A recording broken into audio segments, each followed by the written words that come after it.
ဒီကနေ့ပေါ့နော် group 14ပေါ့နော် group 14ကိုအသုံးပြုတဲ့ပုံစံကိုစပြီးတော့စသုံးတဲ့ပုံစံကိုကျွန်တော်ဗီဒီယိုလေးနဲ့ကျွန်တော်ပြောပြမှာဖြစ်ပါတယ်ဆိုတော့ကျွန်တော် group ကိုဖွင့်လိုက်မယ်ပေါ့နော်ဆိုတော့ group 14ကိုဘယ်လိုစပြီးတော့မှစသုံးမယ်ဘယ်လိုပုံစံမျိုးနဲ့လုပ်မယ်ဆိုတဲ့အပိုင်းလေးဖြစ်ပါတယ်14ကို14 Pro ပေါ့ group Pro 14ပေါ့နော်အခုဒါကျွန်တော်တို့နောက်ဆုံးထွက်ထားတဲ့ version ပေါ့ကျွန်တော်က software plugin တွေများတယ်ထည့်ထားတဲ့အတွက်ကြောင့်အဲဒါကြောင့်သူဖွင့်တာနည်းနည်းလေးကြာတယ်ကဲဆိုတော့တရားလေးကိုကျွန်တော်တို့ပုံစတွေ့မယ်ဆိုတော့အားလုံး group ကတော့အခုနောက်ပိုင်း 10.5 ကနေပြီးတော့နောက်ပိုင်း17 13 14ဒီဟာကတော့ပုံစံကြီးအတူတူပဲဒါပေမဲ့14မှာကျတော့နည်းနည်းလေးပို့ပြီးတော့မှ plugin လေးတွေပို့ပါလာတာတွေ့ရတယ်ပေါ့နော်အဲဆိုကျွန်တော်ဒီပေါက်လေးကိုကျွန်တော်တွေ့ပြီဆိုရင်ကျွန်တော်ဒီမှာမိုးကိုကျွန်တော်သွားမယ်မိုးကိုသွားပြီးသွားတာနဲ့ကျွန်တော် empty ပေါ့နော် empty ကိုရွေးလိုက်မယ်ရွေးလိုက်ပြီးဒီမှာ location မှာစစပွင့်ချင်းတော့ဒီကောင်လေးကဒီအောက်ကိုကျနေမယ်ဗျာအဲဆိုဒီဟာလေးကပိတ်နေတယ်ဆိုတော့ဒီအပေါ်ကိုကျွန်တော်တို့ရွေးပေးပြီးသွားရင်အခုဒီ line မှာပဲကျွန်တော်တို့ကဘယ်မှာထားမလဲပေါ့ file ကဘယ်မှာထားမလဲဆိုတဲ့ file ကိုကျွန်တော်တို့ကကိုထားမဲ့ file ကို folder တစ်ခုစောက်ရမှာပေါ့နော်အဲဆိုတော့ folder တစ်ခုကိုကစောက်လိုက်ပြီးသွားရင်အခုဒီမှာဆိုရင်ကျွန်တော်တို့ right click နှိပ်လိုက်ပြီးတော့မှဒီမှာ new ကိုသွားပြီးတော့ folder စောက်လိုက်new ကို folder စောက်ပြီးသွားရင်เนาะကျွန်တော်တို့အဲ့မှာနာမည်လေးပေးလိုက်ပါเนาะအဲ့မှာကျွန်တော်တို့ KKKT ပေါ့ KKKT ကျွန်တော်တို့ပေးလိုက်မှာပေါ့เนาะ KKKT ပေးလိုက်မယ်KKKT ကိုကျွန်တော်တို့ဒီမှာ select folder ဆိုတာလေးနှိပ်လိုက်ပြီးရင်ဒီမှာကျွန်တော် project ကလည်း project က KKKT ပေါ့ project name ပေါ့နော် KKKT နှိပ်ပြီးသွားတာနဲ့ကျွန်တော်တို့ဒီဘက်မှာရှိတဲ့grade ကိုနှိပ်လိုက်ရင်ဒါဆိုရင်ကျွန်တော်တို့ဒီဟာကြီးပွင့်လာပြီပေါ့နော်ပွင့်လာပြီးသွားရင်ကျွန်တော်တို့အခုဒါ group ကမျက်နှာပြင်ကိုတွေ့ရပြီပေါ့နော်ကျွန်တော်တို့ instrumental ကိုခေါ်မယ်ဆိုရင်တော့ဒီမှာဒီနေရာလေးမှာပေါ့နော်ဒီနေရာလေးမှာလွတ်နေတဲ့ဒီနေရာလေးမှာကျွန်တော်တို့ right click နှိပ်လိုက်မယ်နှိပ်ပြီးတော့ add instrument track ဆိုတဲ့ဟာလေးကိုကျွန်တော်တို့နှိပ်လိုက်မယ်ပေါ့နော်နှိပ်ပြီးသွားတဲ့အခါကျရင်ဒီမှာ instrumental တွေကသူကအများကြီးဗျဘာ instrumental ကိုရွေးမလဲပေါ့ကိုတီးမဲ့ music နဲ့ပတ်သက်တဲ့ instrumental ရွေးလို့ရတယ်ဒီမှာဆိုရင်တော့ကျွန်တော်ဒီမှာဆိုရင် drum တွေရှိတယ် drum တွေကကျွန်တော်ဒီမှာ easy drummer ကိုကျွန်တော်ရွေးလိုက်တယ်ပေါ့နော် easy drummer ကိုရွေးပြီးသွားတာနဲ့ဒီအောက်ကဒီမှာဆိုရင်တော့ဒါကျွန်တော်က MIDI နဲ့ချိန်ထားတဲ့အတွက်ကြောင့်မလို့ပေါ့နော် MIDI input ကိုကျတော့ကျွန်တော်တို့ဒီမှာဆိုရင်ကျွန်တော်ကဒီ MIDI keyboard နဲ့ချိန်ထားတဲ့အတွက်ကြောင့် MIDI keyboard ကိုကျွန်တော်ကရွေးပေးလိုက်တယ်ပေါ့နော်တစ်ခါရွေးရင်လည်းရပြီတစ်ခါရွေးလိုက်တာနဲ့ပဲသူချိန်တယ်ပေါ့နော်မချိန်ဘူးဆိုလည်းဒီမှာပြန်ပြီးရွေးလို့ရပါတယ်ကျန်တဲ့ဟာတော့ဘာမှလုပ်ပေးစရာမလိုဘူးနေကိုကျွန်တော်တို့နှိပ်ပေးလိုက်မယ်ဆိုရင်ခုန easy drum မှာကြာလာမယ်သူရဲ့ကက်ပါသူကမသိရင်တကယ်ဟိုဟာလိုပဲတကယ် drum တကယ်တီးတဲ့ဟာလိုမျိုးပဲเนาะဆိုတော့ကျွန်တော်ရဲ့ဒီဟာလေးတစ်ချက်ပုံလုံးနဲ့ short လိုက်မယ်ဘာကြောင့်လဲဆိုတော့ကျွန်တော်ဟာကစောင့်ကတ်တော့ကျွန်တော်စောင့်ကတ်ကျွန်တော်ပို့လို့သုံးထားတာပါကဲပေါ့နော်စနေโอเคအဲ့တော့ဒါကကျွန်တော်တို့ drum ကိုကျွန်တော်ယူလိုက်တာပေါ့နော်တကယ်တော့ကိုကအတန်ဖမ်းဖို့ရှိတယ် bass တွေတီးမယ်အစိုးတန်တွေထည့်မယ်ဆိုရင်ဒီမှာ right click နှိပ်လိုက်ပြီးတော့အပေါ်ဆုံးမှာပဲ add audio track ဆိုတဲ့ဟာလေးကိုကျွန်တော်တို့ကနှိပ်လိုက်တယ်ဆိုရင်ဆိုတော့အတန်သွင်းမဲ့ဖြစ်တဲ့အတွက်ကြောင့်မလို့ကျွန်တော်ဒီဒုတိယ line က mono ဆိုတဲ့နေရာမှာသူက stereo ဖြစ်နေလိမ့်မယ် stereo ဖြစ်နေမယ်ဒုတိယ line မှာကျွန်တော်တို့က mono ပြောင်းပေးရမယ်အဲဆိုတော့သွင်းမှာက mic နဲ့သွင်းမယ်ဆိုရင် mono ကျွန်တော်တို့ပြောင်းပေးရမှာပေါ့နော်အဲဆိုရင်ကျွန်တော် add track ပေါ့ add track ကိုကျွန်တော်နှိပ်လိုက်တယ်ဆိုရင်ဒါဆိုရင်ကျွန်တော်တို့က audio track တစ်ခုရမယ်အဲဆိုတော့ audio track ကိုနောက်ထပ်အဲ့လိုပဲ mono ပြောင်းပြီးသားကိုကျွန်တော်တို့ track ကနောက်ထပ်10ခုလောက်ယူမယ်ဆိုလဲဒီမှာကျွန်တော်10ခုလောက်ဒီပေါ်ကဒီမှာဒီနေရာမှာမြားလေးကိုကျွန်တော်တို့နှိပ်လို့ရတယ်10ခုဆိုလဲ10ခု9ခုဆိုလဲ9ခုပေါ့နော်အဲဆိုတော့ကျွန်တော်တို့မှာ10ခုနှိပ်လိုက်မယ် address ဆိုရင်ဒီမှာ10ခုခုနယူထားတဲ့ခုနဲ့ဆို9ခုပေါ့ကြာလာပြီပေါ့နော်ကြာလာရင်ကျွန်တော်တို့စပြီးတော့ဖမ်းမှာကဘာနဲ့ဖမ်းမလဲဆိုရင်ကျွန်တော်တို့ကစတာဒီကျဲပုံစံလေးပေါ့နော်စတာလေးနဲ့ကျွန်တော်တို့ keyboard မှာရှိတဲ့ star လေးနဲ့ကျွန်တော်တို့နှိပ်ပြီးတော့ကျွန်တော်တို့ဖမ်းမယ် ဖမ်းလို့ရတယ်ဒါမှမဟုတ်ဒီကနေပြီးကျွန်တော်တို့နှိပ်လို့ဖမ်းလို့ရတယ်ဒီမှာဒီအောက်မှာရှိတဲ့ဘားတန်းမှာရှိတဲ့နှိပ်ဖမ်းလို့ရတယ်ပိတ်မဆိုရင်ဒီကောင်နဲ့ပိတ်အဲ့ဒါရတယ်ပေါ့နော်အဲ့တော့ကျွန်တော်တို့ကဒီဟာကိုဖြတ်မယ်ဆိုရင်အခုဆိုကျွန်တော်တို့ဒီကာကဇုံချဲ့တာဒီမှာဆိုရင်ကျင်းတာချဲ့တာကကျွန်တော် G နဲ့ H နဲ့သူ့ရဲ့ control key ကလေ G နဲ့ H နဲ့ဒါကတော့ကျွန်တော်တို့ delete ဖြတ်လိုက်တာပေါ့နော်အဲ့မှာ G H အဲ့ဆိုဒါအချင်းကျယ်ပေါ့အချင်းကျယ်ရပေါ့ဒါဆိုကျွန်တော်တို့ကဒီ drum တွေ audio တွေရပြီအဲ့ဆိုကျွန်တော်ဒီမှာဆိုရင်ဆိုကြပါစို့ကျွန်တော်ဒီမှာနောက်ထပ်ပါလဲဆိုတော့ကျွန်တော် bass ကိုခေါ်ထည့်လိုက်မယ်ဒါ bass ပေါ့နော်အဲ့တော့ကိုခေါ်ချင်တဲ့ instrumental ကိုဥမာဒီမှာပေးပြီးတော့ဒီဟာဆက်လက်ပေးထားတယ်ဆိုတော့ဒီဘော drum လေးအဖြူအောင်လေးလင်းတယ်ဒါဆိုရင် drum လေးကbass ကဒီမှာဒါလေးလင်းတယ်ပေါ့နော်ဒါဆိုရင်ဒီဟာလေးလင်းတယ်ဆိုတော့ဒီအောက်မှာထားခြင်းနဲ့ဆိုရင်ဒီဟာလေးကိုပေးလင်းထားလိုက်ဒီအောက်မှာထားခြင်းတော့ပေးလင်းထားလိုက်ရတယ်အဲ့ဆိုတော့ကျွန်တော်ကဒီ bass အောက်မှာနောက်တစ်ခုထပ်ထည့်မယ်ဆိုရင်ဒီမှာပဲလွတ်တဲ့နေရာလေးမှာပဲ record နဲ့ instrumental ခေါ်ပြီးသွားရင်ကျွန်တော်တို့ကဒီမှာဆိုရင် piano ကျွန်တော် piano နှိပ်လိုက်မယ်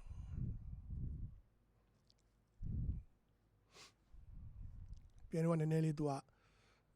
မကာဘိုက်နည်းနည်းများတော့နည်းနည်းကြာတယ်ဒါဆိုကျွန်တော် piano ရပြီဗျ piano ရပြီ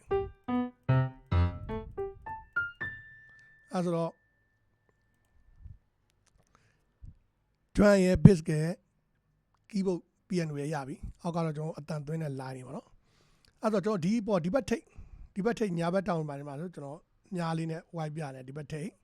ဒီမှာတော့ဒီထိပ်အဲ့ထိပ်ရဲ့အလယ်ကိုနှိပ်လိုက်ရင်အလယ်ဒီကောင်လေးပေါ့အဲ့ဒါကိုနှိပ်လိုက်ရဆိုရင်ဒီအောက်မှာ mixer ဘိုင်းကြမယ်ဒီမှာ edit ဆိုတာ edit ရဲ့ဒီအရှိမှာ mixer ဒါကျွန်တော်တို့ဒီ draw မှာgroup မှာကျွန်တော်တို့ဒါ mixer ပေါ့mixer မှာကျွန်တော်တို့ဒီမှာဆိုရင် drum bass keyboard ဒီမှာကျွန်တော်အတန် line တွေပေါ့နော်အတန် line တွေနဲ့အဲ့လိုမျိုး mixer ဘိုင်းကြမယ်ပေါ့နော်ဟုတ်ပြီကျွန်တော်တခုချင်း edit ဆိုတာကကျွန်တော်တို့တွင်းထားတဲ့အတန်တွေကိုတွင်းထားအခုဒီမှာဆိုဒီမှာအတန် line တွင်းထားတယ်ဥမာပေါ့ဗျာကျွန်တော်တွင်းပြမယ် hello testy hello testy 1 2 3 hello ဒါဆိုရင်ကျွန်တော်တွင်းလိုက်တယ်ပေါ့နော် hello testy hello testy 1 2 3 hello ကျွန်တော်တွင်းလိုက်တဲ့ဟာကဒီ edit ဆိုတဲ့ဟာကဒီမှာနှိပ်လိုက်တာနဲ့ကျွန်တော်တို့ဒီကောင်းပေါ့ဒီကောင်းရဲ့ edit ပေါ့ဒါမှမဟုတ်လည်း piano ဆိုလည်း piano ရဲ့ piano key တီးထားတဲ့ဟာရဲ့ edit ကိုကျွန်တော်တို့ဒီမှာရမယ်ဒီမှာပေါ့ဒါ edit ဆိုတာကကျွန်တော်ဒီမှာတွင်းထားတဲ့ line ဆိုတာဒီမှာဆို piano တီးမယ်ဆိုလည်း piano ရဲ့ line ရပြီပေါ့နော်ဒါ mixer ဘက်ကိုပြန်သွားတယ်ပြီးဒါကသူက14မှာပါတဲ့ drum ဗျာ drum ကဒါကျွန်တော်တို့ကဒီကောင်ကိုကျွန်တော် crap version ဖြစ်တဲ့အတွက်ကြောင့်မလို့ဒီ drum ကကျွန်တော်တို့ရှိမှာမပါဘူးဒါပဲထည့်မယ်ဆိုရင်ရတယ်ကျွန်တော်ကတခြား drum သုံးနေကြတာသူရှိတဲ့ drum ကိုကျွန်တော်မထည့်ဘူးပေါ့နော်ပြီးရင်ဒီမှာ chord ဒီဟာလေးကိုကျွန်တော်ပြချင်တာ chord ဆိုတော့ဒီ chord မှာကျွန်တော်တို့အခုဆိုကြပါစို့ဗျာကျွန်တော်က C ပေါ့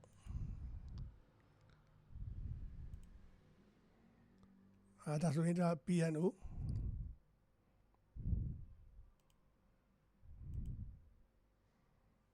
ဒါကကျွန်တော်က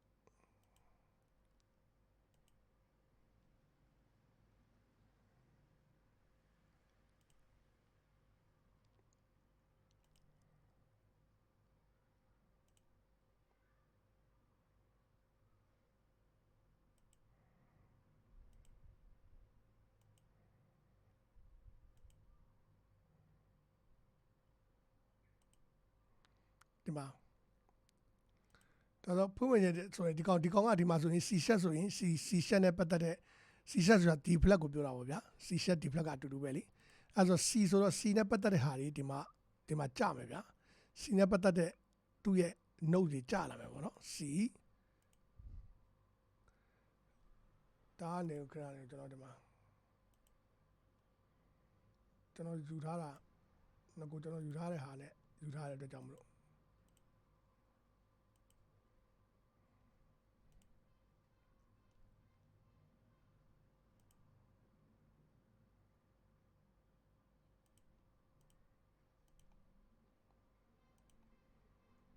ဒီမှာ C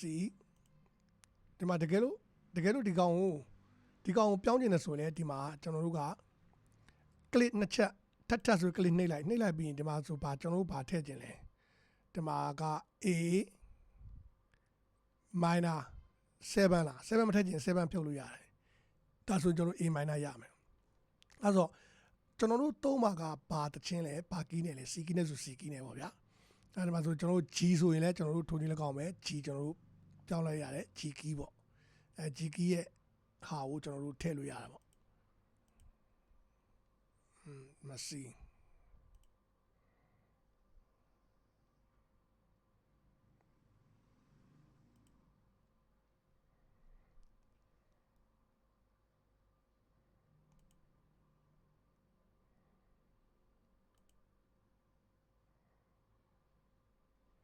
ဒါတော့သူ့ရဲ့ style နေယူတဲ့နေရာလေး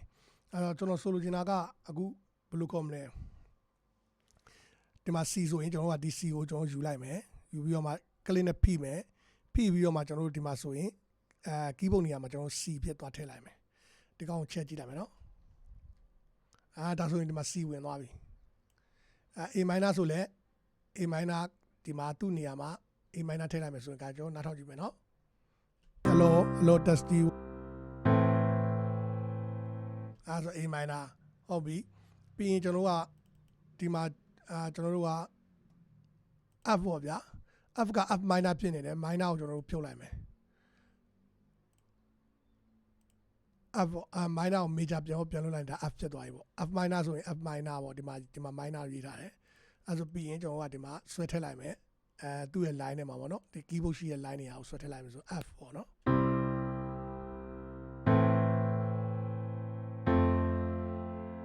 အဲဆိုပြီးရင်ကျွန်တော်က G ပေါ့ကလေးနှစ်ချက်နေမယ် G minor မဟုတ် G major ဆို G ပေါ့ဟုတ်ပြီနော်ကျွန်တော်ကဒါဆိုရင် G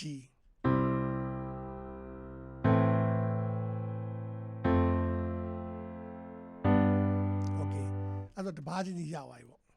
တပါးချင်းရပါတယ်ဒါပေမဲ့ကျွန်တော်ကဒါတပါးချင်းစီဖြစ်နေတယ်တပါးချင်းဖြစ်နေဆိုတော့ဆိုကြပါကျွန်တော်တို့ကတပီချင်းစီကိုကျွန်တော်ကတီးကျင်တယ်ဗျာ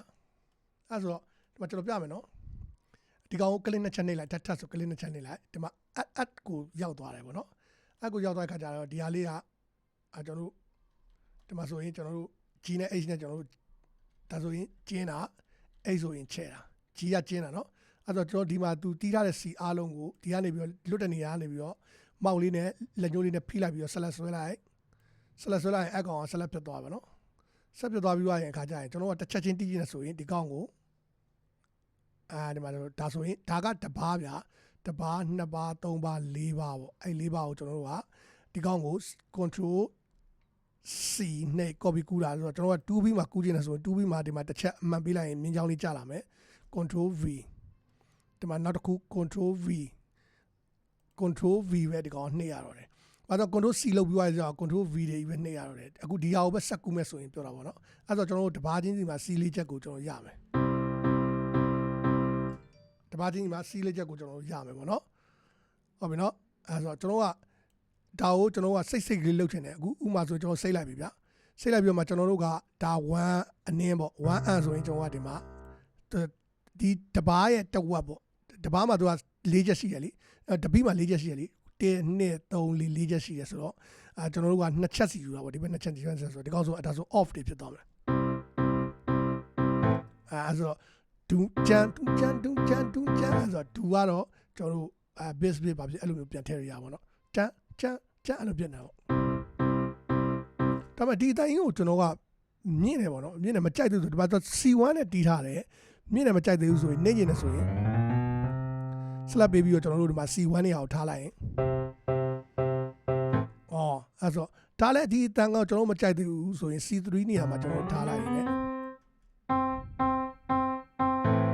ဟုတ်ပြီနော်ကျွန်တော်တို့အဲ့လိုမျိုးတွေကျွန်တော်တို့ယူလို့ရတယ်ပေါ့နော်အဲ့ဆိုတော့ဒီမှာကျွန်တော်တို့ဒါဒီကော့ကနေပြီးကျွန်တော်ယူပြတာပေါ့နော်ဒီမှာက